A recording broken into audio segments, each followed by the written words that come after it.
যাহাৰ গৃহত নাহিকে প্ৰৱেশ একান্ত হৰি ভকত তাৰ গৃহ ছয়শৰ পৰ আলয় মহাভাগৱত মত যাৰ ঘৰলৈ যিডোখৰ ঠাইলৈ যদি ভকত নাহে সেইডোখৰ ঠাই নহয় বোলে সেইটো ঘৰ নহয় বোলে খাপৰ গাত গতিকে আপোনালোকৰ এই ঠাই খাপৰ গাত নহয় ইয়া বৈকুণ্ঠলৈ পৰিণত হ'ল মানে ইয়ালৈ ভকত অহাৰ ব্যৱস্থা কৰি দিলে এইটো মাধ্যম এইটো ব্যৱস্থা কিন্তু আপোনালোকৰ ঘৰে ঘৰে ভাগৱত ৰাখক আইমাসকলে কেতিয়াও ভয় নকৰিব বাপসকলে কেতিয়াও ভয় নকৰিব আপোনালোকে ভাগৱত চাওক কেনেকৈ পাঠ্যক্ৰমৰ দৰে হয় ভাগৱত আনি আপুনি টেবুল চকীত লৈ টেবুলত বহি কেতিয়াও নপঢ়িব বা নপঢ়ে যদি আপুনি পঢ়িবলৈ ইচ্ছা কৰে তাতো যদি পঢ়ে খলাবন্তি নজ্বলোৱাকৈ আপুনি ভাগৱত মান্যতা দি কিবা এটা চাবৰ কাৰণে আপুনি জানিবৰ কাৰণে বুজিবৰ কাৰণে যদি আপুনি পঢ়ে তাত আপত্তি নাই কিন্তু ভাগৱতক আপোনালোকে মান্যতা দিয়ক পাঠ্যক্ৰম হিচাপে আপোনাৰ মোৰ জীৱনৰ কাৰণে প্ৰয়োজনীয় সকলো তথ্য ভাগৱতত আছে ৰাতিপুৱা শুই উঠাৰ পৰা আকৌ টোপনি যোৱালৈকে আপোনাৰ যিমান ব্যৱস্থাপনা আছে যি আভিষ্ট আছে যিমান প্ৰয়োজন আছে আপোনাক কি লাগে ধন লাগে ধান লাগে ঐশ্বৰ্য লাগে বিভূতি লাগে ভাল ছোৱালী এজনী লাগে ল'ৰাৰ কাৰণে ভাল ল'ৰালে দৰা এটা লাগে ভাল কিবা এটা লাগে আপোনাক ভাল নাতি এটা লাগে বা ভাল পুত্ৰ এটা লাগে ভাল কন্যা এজনী লাগে বিদ্বান বিবেকবান কলৈ যাব কাক বিচাৰিব কোন বৈজ্ঞানিকে দিব আপোনাক ভাগৱতে দিব ভাগৱত বৈজ্ঞানিকে দিব মহাপুৰুষ বৈজ্ঞানিকে দিব ভগৱান শ্ৰীকৃষ্ণ বৈজ্ঞানিকে দিব ভগৱান শংকৰদেৱ বৈজ্ঞানিকে দিব ভাগৱতে দিব লিখি থোৱা আছে ভাল ছোৱালী এজনী লাগে ভাল দৰা এটালৈ ছোৱালী এজনী লাগে ভাল ধুনীয়া ছোৱালী এজনী লাগে ভাল গুণৱতী ছোৱালী এজনী লাগে ল'ৰা এটাক আপুনি ছোৱালী কাক বিচাৰিব কাক দিব এপ্লিকেশ্যন ভাগৱতে দিব দিয়ক ভাগৱতত আছে কদৰ্ম ঋষিয়ে দেৱহূতিক বিচাৰি কলৈ গ'ল ভগৱান বিষ্ণু ওচৰলৈ গ'ল মোক ছোৱালী এজনী লাগে বিষ্ণুৱে বোলে কেনেকুৱা ছোৱালী লাগে একেবাৰে কাম্য কৰ্ম যত মানে সবে পৰিহৰি ও যাৰা তজ চৰণে জয় নিষ্ঠ কৰি ও অন্য মিলি তজু গুণ নাম গায় আনন্দে থাকন্ত সিটো দেহ প্ৰৱৰ্তাই তাসম্বা কমনে জানি দিয়া ভাল যায় এ পাছে মুখ্য দিবা প্ৰভু যদি থাকে কাম্য কৰ্ম যত মানে সবে পৰিহৰি ধন লাগে ধান লাগে ঐশ্বৰ্য লাগে ল'ৰা লাগে তিৰোতা লাগে বিষয় লাগে বৈষণা লাগে ভোগ লাগে গাড়ী লাগে মটৰ লাগে এইবিলাক সকলো পৰিহাৰ কৰি যাৰা তজু চৰণে ভজয় নিষ্ঠ কৰি যিগৰাকীয়ে তোমাৰ চৰণত কায় বাক্য মনে কেৱল ভজনা কৰে অন্য মিলি তজু গুণ নাম গায় নিজেও ঈশ্বৰৰ নাম গাব আন আইসকলকো আন সমাজখনকো ঈশ্বৰৰ নাম গাবলৈ পৰামৰ্শ দিব যিজনীয়ে অন্য মিলি তজু গুণ নাম গায় আনন্দে থাকন্দে সিটো দেহা প্ৰৱৰ্তাই আনন্দ মনেৰে নিজৰ দেহ প্ৰৱৰ্তন কৰি যি অতিবাহিত কৰিব সময় কটাব তাসম্বাকম মনে জানি দিয়া ভাল যায় এইটো মনত আপুনি ভাবি লৈ ভাল কন্যা এজনী মোক দিয়া আৰু পাছে মুখ্য দিবা প্ৰভু যদি থাকে যায় তাৰপিছত যদি মোক মুকুটি চুকুটি কিবা দিবলৈ আছে পিছত দি থাকিবা আৰু দিয়া নিদিয়া পিছৰ কথা এনেকুৱা ছোৱালীজনী লাগে দেখিছেনে কদৰ্ম লিখে কাক বিচাৰিলে পিছত গৈ কাক পালেগৈ দেৱহূতিক পালেগৈ আৰু দেৱহূতিক পালে দেৱহূতিক বিয়া কৰোৱাৰ পাছত দেৱহূতিক লৈ চিধাই সংসাৰ আৰম্ভ কৰিলেনে আমাৰ ল'ৰাটোৱে ছোৱালী এজনী বিয়া পতাৰ পিছত মাক দেউতাকহঁতে চিধাই ল'ৰাটোক আমি সংসাৰখন কৰ বুলি আৰু আগবঢ়াই দিলোঁ আৰু একো কথা বতৰা নাই শৰণ ভজন নাই ঈশ্বৰ সেৱা নাই ভকত সেৱা নাই একো তত্ত্ব কথা নাজানে সংসাৰ কৰিবলৈ আমি লগাই দিলোঁ ল'ৰা ছোৱালীসকলক বেঙেনা গছত আপুনি ডালিম আশা কৰিব বেঙেনা গছত ডালিম লাগিব আমি ল'ৰা ছোৱালীহালক ভূ কন্যাক আমি তেওঁলোকক শুদ্ধ জীৱ কেতিয়া অৱতাৰ হয় আগমন হয় শুদ্ধ জীৱসকলৰ স্থিতি কেনেকুৱাকৈ হয় কেনেকুৱা দিনত সহবাস সহযোগ কৰিব লাগে ইত্যাদি সম্পৰ্কে ভাগৱতত লিখি থৈছে আউসী একাদশী তিথি যে পূৰ্ণিমা কদাচিতো নাযায় বাহে নাৰী জাতি শিবা হয়নে বাৰু দিৱসৰ ৰতিকালত নুহিকে উচিত সামান্য জনৰ এইটো কৰ্ম কৰি হিত এই গোটেইবিলাক ভাগৱততে আছে আমি এই কথাবিলাকৰ প্ৰতি কেতিয়াবা গুৰুত্ব দিলোঁ হওক নে এগৰাকী সন্তান কেতিয়া জন্ম হ'ব লাগে, কেতিয়া স্থিতি লাভ কৰিব লাগে, সন্তানটো আমি চিধাই কওঁ ভাল ছোৱালী এজনী আনিবা, ভাল জাতৰ ছোৱালী এজনী আনিবা, ভাল কথা বতৰা জনা ছোৱালী এজনী আনিবা, তেতিয়াহে তাই গৰ্ভত ভাল সন্তান এটা হ'ব। হেৰ ছোৱালীজনীৰ ওপৰত আমি গুৰুত্ব দি আছোঁ, ভাগৱতে ছোৱালীজনীৰ ওপৰত গুৰুত্ব দিয়া নাই। ভাগৱতে গুৰুত্ব দিছে ল'ৰাজনৰ ওপৰতহে। আপুনি ভাগৱতে কেনেকৈ ল'ৰাজনৰ ওপৰত গুৰুত্ব দিছে আপুনি চাওক। সদায় ৰাস কৰি আছে, ৰাসত কংস যেতিয়া কাৰাগাৰত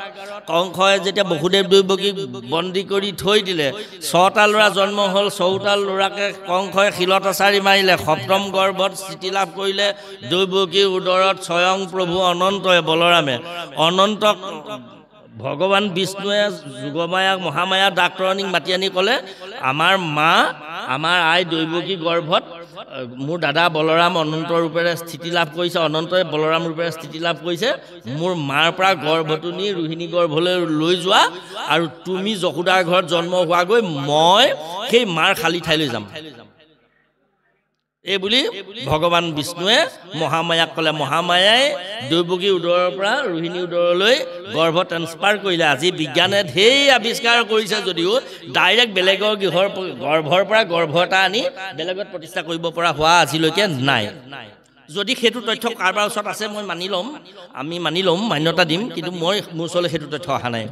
গতিকে গৰ্ভ ট্ৰেন্সফাৰটো ভাগৱতত তেতিয়া দিনতে মহামায়া ডাক্তৰণীয়ে কৰিলে। তাৰপিছত সেই খালী ঠাইলৈ কৃষ্ণ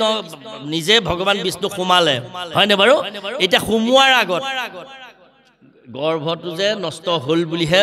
গোটেই ৰাইজৰ মাজত ওলাই গ'ল। আইসকলে বুবু বাবাকে পাতিবলৈ ধৰিলে, কংসৰ কাণতো পৰিলে যে দৈৱকীৰ সপ্তম গৰ্ভটো নষ্ট হৈছে। এতিয়া সপ্তম গৰ্ভটো নষ্ট হৈছে, সপ্তম নম্বৰ গৰ্ভটো নষ্ট হোৱা গৰ্ভটো লেখত পৰিব নে নপৰে? আক সুধিছে, তাক সুধিছে, কংসৰ মূৰত সেই কথাটো কোনো শুদ্ধকৈ সোমোৱাই দিব পৰা নাই। এইটো অষ্টম গৰ্ভ নে সপ্তম হ'ব? এতিয়া নতুনকৈ যিটো গৰ্ভ হ'ব এইটো সপ্তম হ'ব নে অষ্টম হ'ব? কংসৰ মগজত সেই কথাটো সোমাই গ'ল, কংসই ভাবিব পৰা নাই। নগৰীয়া লোকসকলক সুধিছে, নগৰীয়াসকলেনো কেনেকৈ ক'ব, গাঁৱৰ মানুহবিলাকেনো কেনেকৈ কয় কংসক, কোনেও ক'ব পৰা নাই, আলোচনা চলি আছে। সেইখিনি সময়তে মাজনিশা কংসই সোমাই গৈ কাৰাগাৰটো চাইছে জুমি জুমি। দুৱৰীকেইটা কৈছে, তহঁতি চাকি খলিতা কিবা বন্তি জ্বলাইছ নেকি ভিতৰত? বোলে নাই জ্বলোৱা। তেনেহ'লে ইমান পোহৰ কেনেকৈ আহিছে? বোলে মহাৰাজ কাটকে বা মাৰকে, আৰু আজি কেইদিনমানৰ পৰা আমি মানে পোতাশালৰ ভিতৰৰ পৰা পোহৰ এটা দেখি আহিছোঁ। হে, পোহৰ এটা দেখি আহিছ? তহঁতি মোক কোৱা নাই কেলৈ? বোলে মহাৰাজ এটা কাৰণত কোৱা নাই। বোলে কি? দৈৱকী গৰ্ভতহে আপোনাৰ মৃত্যু আছে, দৈৱকী গৰ্ভ সন্তানৰ হাততহে। বোলে অঁ, এই পোহৰটো দৈৱকী গাৰ পৰা অহা নাই নহয়, চাওকচোন। কংসই গৈ চালেগৈ, সঁচাকৈ পোহৰটো দৈৱকী গাৰ পৰা অহা নাই। দৈৱকী গাৰ পৰা যেতিয়া পোহৰটো অহা নাই, কংসই চিন্তা কৰিছে, তহঁতি কিবা বুজি পাইছ নাই? পোহৰটো যে বসুদেৱৰ গাৰ পৰা আহিছে, এই পৰম জ্যোতিটো, তহঁতি কিবা বুজিছ নি? বোলে নাই বুজা। কংসই বোলে মই বুজিলোঁ। ঐ কংসই দুৱৰীকেইটা কৈছে, ঐ অনন্তৰে দশম, কৃষ্ণ জন্ম হোৱাৰ আগে আগে, অনন্তৰে দেৱ হৰি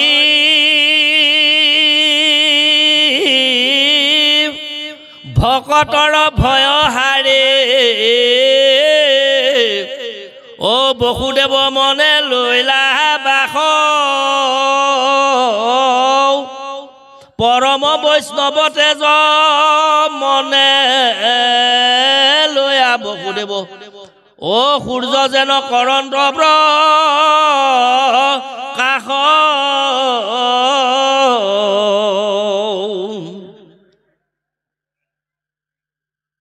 এইখিনিতে আছে, এইখিনিতে ওলাব। কংসই অনন্তৰে দেৱহৰি ভকতৰ ভয় হাৰি, বসুদেৱ মনে লৈলা বাস। তহঁতি একো বুজা নাই, দুৱৰীকেইটা কৈছে। প্ৰভু মোক বধিবৰ কাৰণে অনন্ত কৌটি কোটি ব্ৰহ্মাণ্ড শ্ৰীহৰি নাৰায়ণ পৰমাত্মা যোগেশ্বৰ অনাদি অনন্ত কৃষ্ণ বসুদেৱ মনে লৈলা বাস। বসুদেৱৰ হৃদয়লৈ প্ৰৱেশ কৰিছে, মনলৈ প্ৰৱেশ কৰিছে। মনে লৈলা বাস, পৰম বৈষ্ণৱ তেজ মনে লৈয়া বসুদেৱ, সূৰ্য যেন কৰন্ত প্ৰকাশ। বসুদেৱৰ গাৰ পৰা সূৰ্যৰ দৰে সেই পৰম জ্যোতিটো আন্ধাৰৰ ভিতৰতো, কংস কাৰাগাৰৰ ভিতৰৰ পৰা সেইকাৰণে আহিছে। গতিকে আমি সন্তান সন্ততি কেইজনক বিবাহৰ কাৰণে উপযুক্ত হৈছে নে নাই? হ'ল। বিবাহৰ আগতেই আমি তেওঁলোকক আমাৰ পুত্ৰসকলৰ ওপৰত গুৰুত্ব দিব লাগিব গতিকে পুত্ৰসকলৰ জৰিয়তেহে তাৰ পিছত দৈৱকী গৰ্ভত ভগৱান কৃষ্ণ স্থিতি লাভ কৰিছে হ'ল সেইখিনি আমি সীমান্তে এৰিলোঁ এতিয়া আপুনি আহক সন্তানটো স্থিতি হোৱাৰ পাছত আমি পিতামাতাসকলে আইমাসকলে 5 মাহত পঞ্চামৃত খুৱাওঁ আৰু সন্তানটো কোনদিনা স্থিতি হ'ব লাগে কেনেকৈ স্থিতি হ'ব লাগে সন্তানটো প্ৰথম দিনা স্থিতি হোৱাৰ পাছত কেনেকুৱা হয় 7 দিনৰ পিছত কেনেকুৱা হয় 10 দিনৰ পিছত কেনেকুৱা হয় এমাহত কেনেকুৱা হয় 2 মাহত কেনেকুৱা হয় 3 মাহত কেনেকুৱা হয় 5 মাহত খাব পৰা হয় কাৰণে আমি পঞ্চামৃত খুৱাওঁ 6 মাহত 7 মাহত 8 মাহত 9 মাহত 9 মাহ 10 দিনত বা 9 মাহ 10 দিনত সন্তান মানে এই খুটিকা গৃহত তেওঁ জন্ম পাবৰ পৰা উপযুক্ত হয় এই যে খাবলৈ যে দিয়া হয় আমি কোনোবা মাক এগৰাকীয়ে সন্তানটো কেনেকুৱা কি আহাৰ খাবলৈ দিব লাগে সেইদিনা কিন্তু পঞ্চামৃত দিলোঁ পিছদিনাৰ পৰা ষষ্ঠ সপ্তম অষ্টম এনেকুৱাকৈ অমৃত সংখ্যা বাঢ়ি বাঢ়ি গৈ থাকে নহয় আমাৰ যিহেকে খাবলৈ মন যায় তাকে দি দিওঁ যে ফলত টেঙা খাৰ জ্বলা খাই সন্তানটো কেনেকৈ মূৰ্ছা গৈ কেনেকৈ ঈশ্বৰক প্ৰাৰ্থনা কৰে তৃতীয় স্কন্ধ ভাগৱতত আপোনালোকে চাই ল'ব বাপসকল মই একো নকওঁ গতিকে আমি যে মাতৃগৰ্ভতে সিমান চুট পাই আহিছোঁ দুখ পাই আহিছোঁ যাতনা পাই আহিছোঁ এই যাতনাবিলাক আমাক পিতামাতাসকলে দিলে আমি পিতামাতাসকলে এইবিলাক যে ভাগৱত পঢ়িব নাপায় বুলিহে জানো আমি ভাগৱত পঢ়িব নালাগে বুলিহে জানো ভাগৱত ভকতেহে পঢ়িব লাগে বুলি জানো আমি যে প্ৰহ্লাদৰ কথাটো যে ইমান সৰুতে ধ্ৰুৱৰ কথাটো যে ইমান সৰুতে এতিয়া তেজটো আমাৰ যাতে বাপসকল শোধন হয় প্ৰভুসকল তাৰ প্ৰতি জন্ম ল'ব লাগে যত্ন ল'ব লাগে আমি তেজটো কেনেকৈ তেজটো সংশোধন হয় চক এখুটা তেজলৈ চক আপুনি প্ৰহ্লাদৰ তেজটোলৈ চক প্ৰহ্লাদৰ ঘৰলৈ ঈশ্বৰ কেইবাৰ আহিলে এই আগত ভাওনাখনৰ নাম আছিলে প্ৰহ্লাদ চৰিত্ৰ আজিকালি নৃসিংহ যাত্ৰা নৃসিংহ মুৰাৰী নৰসিংহ অৱতাৰ এনেকৈ কৈ পঢ়ে ভাওনাখনৰ নাম পিছত তাতে দেখোন বৰাহো আছে নহয় বৰাহ অৱতাৰ বুলি নকয় কেলে বৰাহ আৰু নৃসিংহ অৱতাৰ বুলি ক'ব লাগে ভাওনাখনৰ নাম নৃসিংহকে গুৰুত্ব দি দিয়ে বাৰু যেই কি নহওক ভাওনাখন হোৱাৰ পিছতো আমাক কোনোবাই সোধে বোলে বাপ এইখন ভাওনা কৰিলে যে 3বাৰ কৰিব লাগে বোলো 3বাৰ কেলে 5বাৰ 6বাৰমান কৰিব লাগে বোলে কেলে বোলো কৰিলে 3বাৰ কৰিলে দুখহে হ'ব কৰিলে এবাৰ কৰিব নহ'লে 5বাৰ বা 6বাৰমান কৰিব বোলে কাৰণ মই বোলো এই তেজৰ পৰাক্ৰমটো প্ৰহ্লাদৰ দেউতাকৰ নাম হিৰণ্যকশিপুৰ হিৰণ্যকশিপুৰক বধ কৰিবলৈ প্ৰভুৱে কি অৱতাৰ ল'লে নৰসিংহ দদায়ক প্ৰহ্লাদৰ দদায়ক হিৰণ্যাক্ষক বধ কৰিবলৈ প্ৰভুৱে বৰাহ 2বাৰ আহিলে প্ৰহ্লাদৰ পুতেকৰ নাম বিৰোচনৰ বিয়া পাতিবলৈ মন গ'ল বিৰোচন গ'ল দেখিছিল তেজটো ভাজি দিছ তেজৰ সামৰ্থ্যটো চাওক আপুনি প্ৰহ্লাদৰ পুতেক বিৰোচনৰ বিয়া পাতিবলৈ মন গ'ল বোলে চিধা চিৰি হৈ চৰণ পালেগৈ বোলে মই বিয়া পাতোঁ বিষ্ণুৱে আহি ক'লেহি বোলে বিয়া পাতা আকৌ বোলে মোক ছোৱালীজনী লাগে নহয় বিয়া পাতিবলৈ ছোৱালীৰ লগতে বিয়া পাতিম বোলে পাতিবা তুমি ছোৱালীয়ে লাগিব মই আশীৰ্বাদ দিছোঁ কেনেকুৱা ছোৱালী লাগে বোলে একদম তোমাৰ নিচিনা আৰু তোমাৰ নিচিনা মানে মইতোতো বিষ্ণুহে তুমি তোমাৰ নিচিনা সুন্দৰ পৃথিৱীত আৰু কোনোবা দ্বিতীয় আছে নেকি তুমি নাজানা নহয় তোমাতকৈ বিশ্বত সুন্দৰ একো নাই তোমাৰ নিচিনা সুন্দৰী এজনী লাগে বোলে তথাস্তু বুলি ক'লে নহ'ব কিবা এটা দিয়া বোলে মই পিন্ধাই দিম ভগৱন্ত বিষ্ণু 4 ভুজৰ পৰা এই বাওঁ হাতৰ তলৰ হাতখনৰ পৰা এই কংকণ এপাত খুলি তাক দি দিলে বোলে এই পাত পিন্ধাই দিবা বোলে মোৰ নিচিনা হৈ যাব যোৱা কংকণ পাত হাতেৰে লৈ বাওঁ হাতৰ সোঁ হাতখনৰ সৈতে কংকণ পাত লৈ বাওঁ হাতখনৰ সৈতে বিষ্ণু হাততে থাপ পাই ধৰি সেই পাত কংকণকে বলেৰে পিন্ধাই দিলে জোৰেৰে পিন্ধাই দিলে ভগৱান বিষ্ণুকে ঐ জগতৰ ঈশ্বৰক যোগীগণে ধ্যান কৰি প্ৰবন্ধে সমাধি ধৰি সদায় চৰণ চিন্তে যাৰ বিধিৰো গোচৰ নুই ভকতিত বৈশ্য হৈ তেন্তে পুত্ৰ ভৈলা যশোদাৰ যোগীসকলে হাজাৰ বছৰ তপ জপ যাগ যজ্ঞ ধ্যান সাধনা ইত্যাদি কৰি প্ৰভুক দৰ্শন কৰিব পাৰিছেনে নাই সম্ভৱ আমি কল্পনা সাগৰত হাবুডুবু খাই আছোঁ প্ৰভুক দৰ্শন পাইছোঁ নে নাই পোৱা সাধুসকল প্ৰভুসকল আতৈসকল সেইজন প্ৰভুক হাত দেখা পোৱাটো ডাঙৰ কথা থাপ মাৰি হাতখনতে ধৰি সোঁ হাতখনৰ সৈতে খাৰুপাত দিলে পিন্ধাই তেনেচা কথা বা ঈশ্বৰক দিল্লে পিন্ধাই ভগৱান বিষ্ণু বাক্যত বন্দী প্ৰহ্লাদৰ ঘৰত বোৱাৰী হ'ল বিৰোচনৰ ভাৰ্যা হ'ল নাম পালে বিষ্ণুপ্ৰিয়া দেখিছেনে কি লীলা মাধুৰী প্ৰভুৰ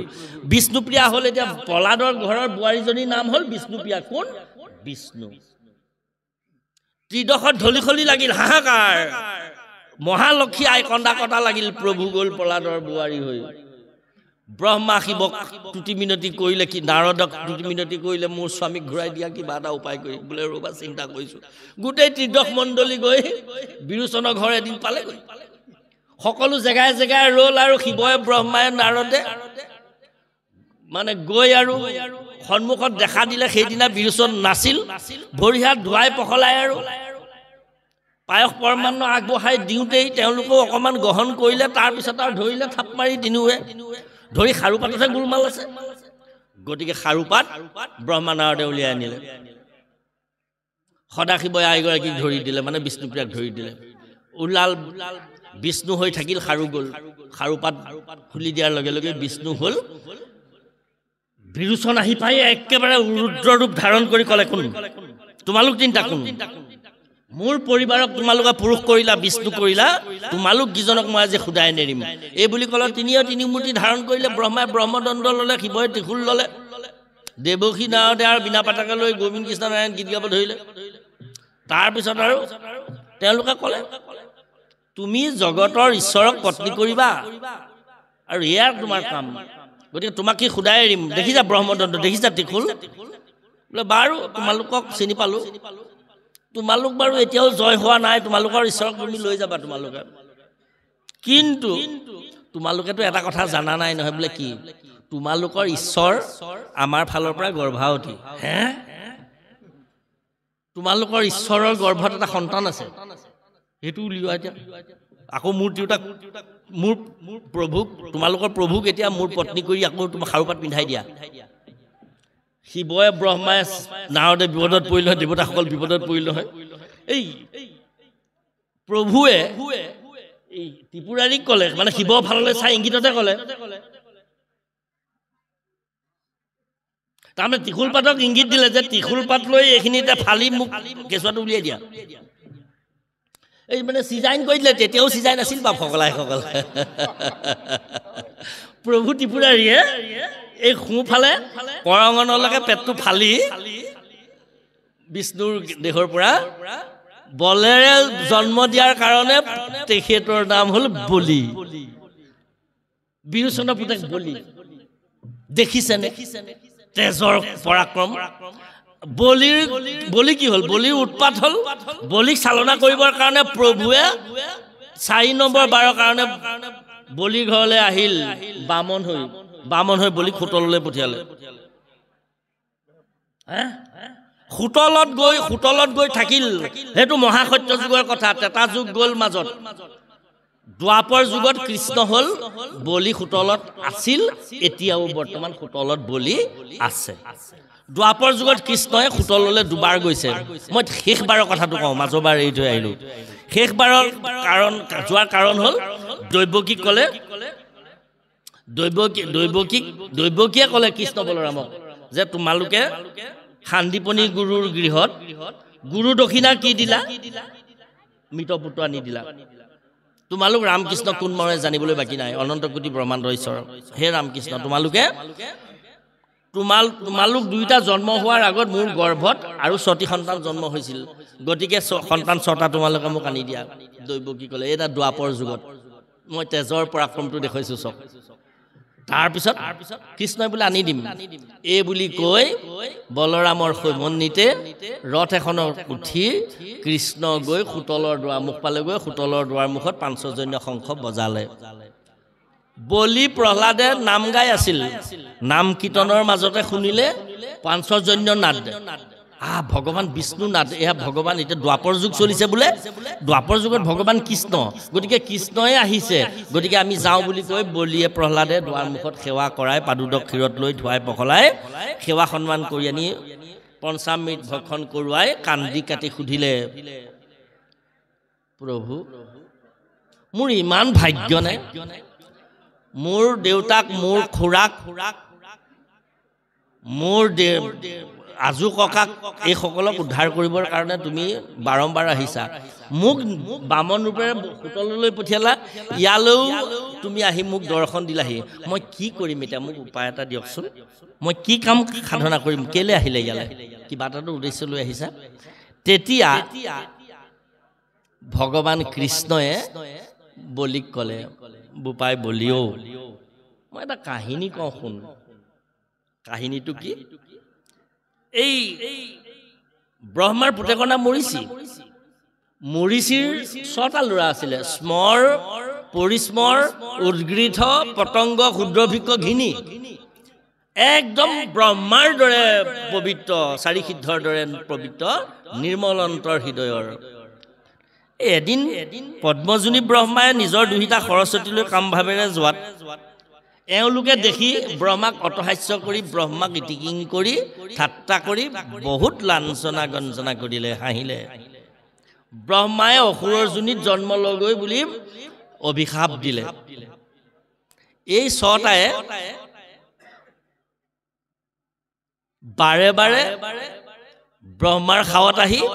প্ৰথম জন্মত প্ৰহ্লাদৰ ককায়েক আহ্লাদ নিহল্লাদ সুহল্লাদ অনুল্লাদ বিহল্লাদ হৈ জন্ম ললেহি এই 6টায়ে তেতা যুগত জামদগ্নিৰ ঔৰসত জামদগ্নিৰ পত্নীৰ নামটো কি আছিলে তেখেতৰ গৰ্ভত ৰেণুকাৰ গৰ্ভত জন্ম ললেহি পিতৃ বাক্য ৰক্ষা নকৰাৰ কাৰণে সিহঁতক শিলা হ'বলৈ জামদগ্নিয়ে খাও দিলে সিহঁতে কেইটা তেতা যুগত আৰু দ্বাপৰ যুগত মোৰ জ্যেষ্ঠ ভাতৃ হিচাপে বসুদেৱৰ ঔৰসত দৈৱকী গৰ্ভত জন্ম হ'ল 4টাকে কংসই শিলত আছাৰি মাৰিলে সম্প্ৰতি এতিয়া বৰ্তমান হোটেলত বৃন্দাৱলী গৰ্ভত তোমাৰ ঔৰসত যি 6টা ল'ৰা জন্ম হ'ল হোটেলত এই ল'ৰা 6টা তুমি মোৰ ল'ৰা বুলি যে মৰম স্নেহে আবদাল কৰি আছা এই ল'ৰা 6টা সম্প্ৰতি সেই ব্ৰহ্মাৰ পুতেক 6টাহে মানে মৰিচিৰ পুতেক 6টাহে স্মৰ পৰিস্মৰ উদ্গৃথ পতংগ ক্ষুদ্ৰভিক্ষ ঘিনি সত্য যুগত সিহঁতি প্ৰহ্লাদৰ ককাই ভাই তেতা যুগত পৰশুৰামৰ ককাই ভাই দ্বাপৰ যুগত মোৰ ককাই ভাই আৰু দ্বাপৰৰ শেষত হোটেলত এতিয়া তোমাৰ পুত্ৰ হিচাপে তোমাৰ ঔৰসত বৃন্দাৱলীৰ গৰ্ভত জন্ম হৈ আছে ল'ৰা 6টা এই ল'ৰা 6টা দৈৱকীৰ পুতেক মোৰ জ্যেষ্ঠ ভাতৃ দৈৱকী আইকাকক সেইকেইটা নি দিব লাগে বুলি কোৱাত তুমি দয়া কৰি ল'ৰাকেইটা মোক দিয়া মই লৈ গৈ দৈৱকীক দিমগৈ দেখিছেনে বাৰু লীলা মাধুৰী দেখিছেনে বাৰু আৰু ল'ৰা 6টাক হেৰিয়ে মানে বৃন্দাৱলীয়ে বলিয়ে ধুৱাই খুৱাই পিন্ধাই উৰাই দীপচন্দন লগাই আনন্দ মনেৰে দিব্যভূষণ পিন্ধাই কৃষ্ণ বলৰামক দিলে ৰথত তুলি কৃষ্ণই লৈ আহিলে এই আমিও যে এতিয়া আমাৰ ল'ৰা ছোৱালীবিলাকক এইটো ডাঙৰ ল'ৰা এইটো সৰু ল'ৰা এইগৰাকী মোৰ সৰু ছোৱালী এজনী নাতিনী এই সোপা যে আমি চম্ভালি আছোঁ মোৰ আইগৰাকীৰ সৈতে বাপ এইবিলাক চব এই তেনেকে আহি সত্য যুগে যত আছিল প্ৰাণী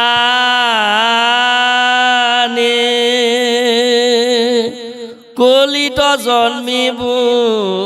বোলৈ কৈ খানি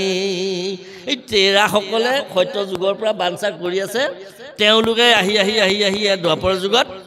আৰু এই কলি যুগত ভকত ৰূপেৰে হৈ আছে গোপ গোপী গয়া ভকতৰ বেশ ধৰি তহিতে জন্মিব গয়া জানা নিষ্ঠ কৰি মুচুকুণ্ড অম্বৰীশ যুধিষ্ঠিৰ ৰায় তহিতে জন্মিবে গয়া জানা সমুদায় গুৰুজনাৰ দিনৰ কথা কোৱা হৈছে গতিকে সেই সত্য যুগত যিসকল আছিলে তেওঁলোক আহি তেতা যুগত যিসকল আহিছিলে তেতা যুগত যে ৰাম স্বৰ্গলৈ গ'ল লগে স্বৰ্গ নীলা হ'ব অযোধ্যা নগৰৰ কাৰণটো সেইটোৱেই তাৰমানে বৈকুণ্ঠলৈ গ'লে বিগতা যচা কুণ্ঠা চব বৈকুণ্ঠলৈ গ'লে জীৱবিলাক ঘূৰি আহিব নালাগে কিন্তু স্বৰ্গলৈ গ'লে ঘূৰি আহিব লাগে স্বৰ্গ বিনাশী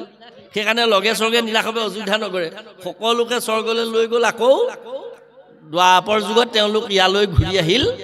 হয়নে বাৰু এইটো কাহিনীয়ে আছে আৰু সেই ঋষিমুনিসকলে ৰামচন্দ্ৰ যেতিয়া তেতা যুগত চিত্ৰকূট পৰ্বতত আউজি গা ধুই স্নান কৰি গংগাত চিত্ৰকূটত আউজি স্নান মানে গা ধুই আউজিয়ে বহি আছে ৰামে ধনু ধৰি আছে মহালক্ষী সীতাই কাষতে বহি প্ৰভুৰ বুকুতে টোপনি গ'ল ঋষিসকলে আকৌ স্নান কৰি আছিলে 28 সহস্ৰ ঋষিয়ে এই ঋষিসকলে স্নান কৰি থাকোঁতেই চকু মুদি থাকোঁতেই জলৰ মাজতে দেখা পালে আমি যিজন সাধনা যিজনক সাধনা কৰি আছোঁ, যিজন পুৰা পৰম পুৰুষ পুৰাতনৰ পাপী পাৱন ঈশ্বৰ দেউ, এই প্ৰভু দেখোন এতিয়া তেতা যুগৰ ৰাম ৰূপেৰে দশৰথৰ ঘৰত অৱতাৰ লৈছে। তেৰা দেখোন এয়া আমাৰ চিত্ৰকূটতে আছে, আমি সকলোৱে মিলি চাংগৈ বোলা। এই বুলি গোটেই ঋষিসকলে কথা পাতি গ'ল আৰু দেখিলে প্ৰভু টোপনিত চিত্ৰকূটত পৰ্বতৰ শিল এটাতে আউজি টোপনি গৈ আছে। আই মহালক্ষীয়ে সীতাই টোপনি গৈ প্ৰভুৰ বুকুতে টোপনি গৈ আছে। এই ঋষিসকলে দেখিলে, আই ঐ প্ৰভু, তোমাৰ চৰণ দুখানি সেৱা কৰিবলৈ পোৱাটো আমাৰ কাৰণে কৌটি কৌটি পুৰুষৰ মহাভাগ। তেনেস্থলত এই আইগৰাকী বাৰু, এই আইগৰাকী ইমান ভাগ্যনে বাৰু, প্ৰভুৰ বুকুতে আউজি টোপনি গৈছে। এই আইগৰাকীৰ জীৱন ধন্য। আমি প্ৰভু এই আইগৰাকীৰ দৰে যদি তোমাৰ বুকুৰ উমত আমিও যদি টোপনি যাব পাৰিলোহেঁতেন, তোমাক যদি সেইদৰে স্বামী হিচাপে আমি এদিনৰ বাবে হ'লেও যদি সেৱা কৰিবলৈ পাৰিলোহেঁতেন, আমাৰ জীৱন ধন্য হ'লহেঁতেন। এই বুলি গোটেই ঋষিসকলে একেলগে ভাৱ কৰিলে, সেৱা জনালে। ভাবি প্ৰভুৱে চকমককৈ সাৰ পাই ঋষিসকলক দেখি, তথাস্তু, তোমালোকৰ মনোৰথ মই সিদ্ধি কৰিম দিয়া। মই দ্বাপৰ যুগত কৃষ্ণ নাম লৈ জন্ম ল'ম, আৰু মই মদন মোহন ঘন শ্যাম সুন্দৰ হৈ মই মোহন বেণু বজাম। মোৰ বংশীৰ ধ্বনিত তোমালোকে গোপী হৈ জন্ম লোৱাগৈ দ্বাপৰত, আৰু তোমালোকৰ লগত মই ৰাস কৰিম। এই গোপীসকল সেই তেতা যুগৰ ঋষিসকলেই গোপীসকল। গতিকে সেইকাৰণে আমাৰ দশমৰ যি ৰাস, এই ৰাসক ঋষিৰূপা ৰাস বোলে। ৰাসৰ অন্য নাম ঋষিৰূপা ৰাস। বাৰু যেই কি নহওক প্ৰভুসকল, আমি পুনশ্চ আকৌ অকণমান আগবাঢ়ি আহিলোঁ। ভাগৱতৰ ওচৰলৈ আকৌ আমি আগবাঢ়ি যাওঁ। ভাগৱত হ'ল ভাদীপ্ত সচিদানন্দে গতি জৈসলৌকিকী অৰিষ্টম সৰ্বশাস্ত্ৰ নাম তৰিব ভবাৰ নৱ। ভাদীপ্ত সচিদানন্দে, সৎ চিৎযুগ আনন্দ সচিদানন্দক ভাৱনা কৰাটো ভাটোৱে কৈছে। ভাবিলে কি হ'ব? গতি জৈস অলৌকিক, অলৌকিক গতি প্ৰাপ্তি হ'ব। অৰিষ্টম সৰ্বশাস্ত্ৰ নাম, সকলো শাস্ত্ৰৰ শ্ৰেষ্ঠ এইখনেই নাও ভাগৱত। তৰিব ভবাৰ নৱ, এই সংসাৰ সাগৰখন পাৰ হৈ জীৱ গুচি যাব। সংসাৰ সাগৰ কোনখন তাক আকৌ দেখুৱাইছে ক'ত ক'ত, গটোৱে পুনৰ দেখুৱাইছে। আকৌ অকণমান আমি আগবাঢ়ি যাওঁ। ভাগৱত মানে আপুনি জনা কথা কেইটামান, আপুনি যিকেইটা কথা জানে, এই জনা কথা কেইটা আপুনি পাহৰি আছিলে, মনত পেলাই দিয়াৰ যিটো মাধ্যম, মনত পেলাই দিয়া যিখন গ্ৰন্থ শাস্ত্ৰ, তাৰ নাম ভাগৱত। এতিয়া শাস্ত্ৰ বুলি যে ক'লো, শা মানে স আ অস্ত্ৰ, শাস্ত্ৰ। স আ মানে আছে, স মানে স, তালবীয়া সটোৱে তালবীয়া সৰূপী দেহাটো বুজাইছে। স মানে ইংৰাজীত যিটো ডেড বডি বুলি কোৱা হয়। আমি সুধা তালবীয় স বুলি ক'লে কি বুজো? প্ৰাণ নাই, হেল, তাৰ নাম স। স হৈ আছে য'ত এই দেহৰূপী সৰূপী দেহটোক জানিবৰ কাৰণে, জিনিবৰ কাৰণে যি অস্ত্ৰ, তাৰ নাম শাস্ত্ৰ। এবে কহি উক আবে ভাগৱত শাস্ত্ৰ, এই ভাগৱত। গতিকে এই ভাগৱত শাস্ত্ৰ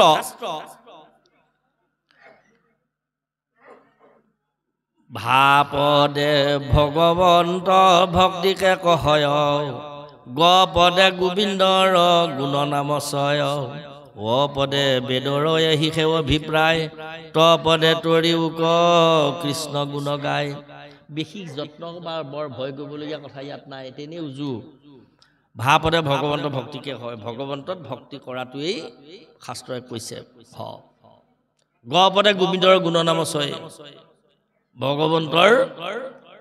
গুণ নামবিলাকেই ভক্তি। ভক্তি বুলি বেলেগ বস্তু একো নাই। আপোনাক মণিকূটৰ ভিতৰলৈ সোমোৱাই নি কোনেও চালে বেৰে কেঁচুৱে কুমতীয়ে নুশুনাকৈ মনে মনে কোৱা কথাকেইটাৰ নাম ভক্তি নহয় মনে মনে কোৱা কথা ভক্তি নহয়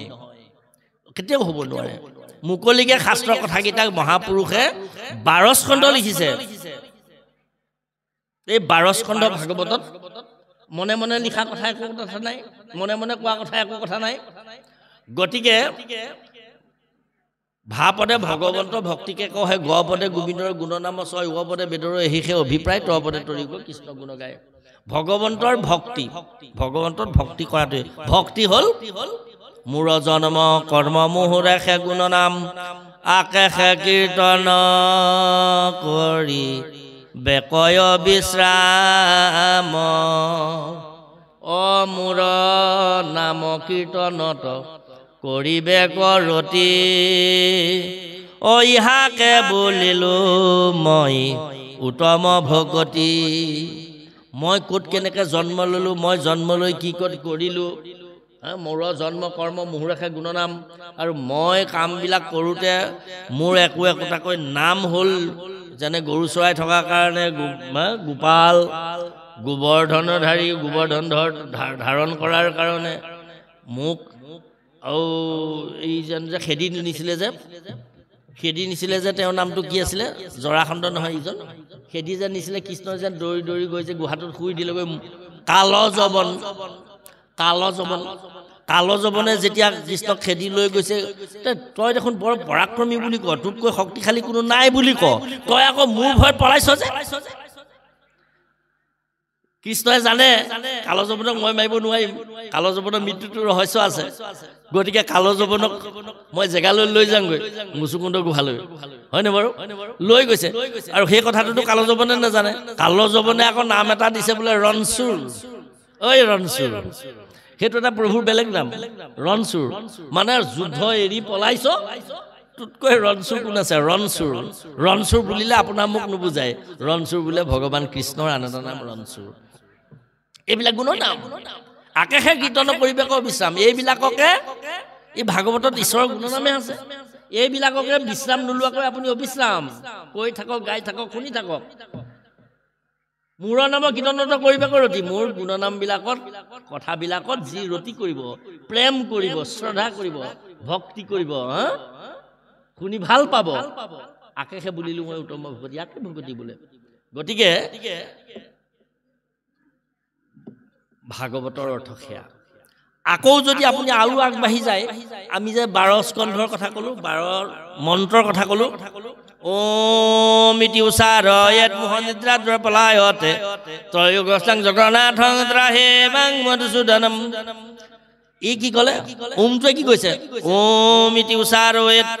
মোহনিদ্ৰা দ্ৰপলায়তে ত্ৰয়োগস্তাং জগন্নাথং ত্ৰাহেমাং মধুসূদনম হে মধুসূদন মোৰ নাভি দেশৰ পৰা ওম উদ্ভৱ হৈছে মুখহন্তে হৃদিৰ মাজেদি আনি মই কণ্ঠ বগাই কণ্ঠৰ মাজেদিও হৃদয়ৰ মাজেদিও আনি মুখহন্তে মই প্ৰকাশ কৰিছোঁ মোৰ অবিদ্যা মায়াবিলাক আঁতৰ কৰিছোঁ তুমি কৃপা কৰা এই বুলি ওমে কৈছে নাভি দেশৰ পৰা ওলাই আহি দন্ত্য নটোৱে কৈছে ন গতি বিজন্তে নাথ তমে বচৰণং মম পাপ পংকে নিমগ্ন অস্মিত ৰাহিমাং মধুসূদনম হে মধুসূদন যেতিয়ালৈকে মই তোমাৰ চৰণত ন গতি বিজন্তে নাথ তমেব চৰণং মম তোমাৰ চৰণত মই যেতিয়ালৈকে শৰণ নলম তেতিয়ালৈকে মোৰ গতি লাভ নহ'ব ওম উচ্চাৰণ কৰিলেও কাম নহৈছে গতিকে শৰণ ল'বই লাগিব আপোনাক আমি আমাৰ সমস্তই প্ৰভুৰ চৰণত শৰণ ল'বই লাগিব কায় বাক্য মানে প্ৰভুৰ চৰণত যেতিয়ালৈকে আমি নিজে শৰণ নলওঁ শৰণ বিনাই ভকতি কৰন্তে এৱা ঘট যেন জল গতিকে শৰণ আপোনাৰ থাকিব লাগিব শৰণ বাক্য থাকিবই লাগিব গুৰু সেৱা শৰণৰ মাজেদিহে হ'ব ভজনৰ মাজেদিহে হ'ব নামৰ মাজেদিহে হ'ব জপৰ মাজেদিহে হ'ব ৰূপৰ মাজেদিহে হ'ব ধ্যানৰ মাজেদিহে হ'ব গতিকে নাম গাওঁতে ৰূপ দৰ্শন কৰি মস্তকৰ পৰা পাদ পৰ্যন্ত নমাইবে মনক দুনাই দেখন্তে এতেকে হৈবে পৰম সিদ্ধি হৰিষি জানা জগতৰ নিধি গতিকে ভিতৰত বাহিৰত অন্তঃব্ৰহ্মাণ্ডত বহি ব্ৰহ্মাণ্ডত আপুনি ঈশ্বৰ দৰ্শন কৰিব পৰা ব্যৱস্থা যিটো কৰিব তাৰ নাম শৰণ হয় বোলে স দেহা জানি অশ্বাসত ৰয় বোলে ৰতি কৰো গুৰু সেৱা তত্ত্ব নয় বোলে নাৰায়ণে সত্য শৰণৰ তত্ত্ব এইটো কহিলো নিশ্চয় তালবীয় স মানে ডেড বডি বুলি অলপ আগতে কৈছো নহয় শাস্ত্ৰ ক'বলৈ যাওঁতে স ৰটোৱে ৰতি কৰিছে ৰমন কৰিছে তাৰ লগত মূৰ্ধন্য ন লগত মূৰ্ধন্য ন মানে নাৰায়ণ ঈশ্বৰক জনাৰ যিটো মাধ্যম তাৰ নাম শৰণ গতিকে শৰণ নোলোৱাকৈ আপোনাৰ হবে কেতিয়াও জীৱৰ সদ্গতি হ'ব ঈশ্বৰৰ নাম গাম তাৰ মানে এডমিশন নোহোৱাকৈ কেতিয়াও ল'ৰা ছোৱালীয়ে পঢ়ি থাকিলে স্কুললৈ গ'লেও সেই ল'ৰা ছোৱালী ৰিজাল্ট দিলে তাৰ ৰেজিষ্টাৰ বুকত নামটো নাথাকিলে পাছ কৰিছে ফেইল কৰিছে ক'ব কথাটো গম নাপাব নহয় গতিকে শৰণ ল'বই লাগিব নটোৱে সেইটো কৈছে ওম ন 2 নম্বৰ বৰ্ণ নটোৱে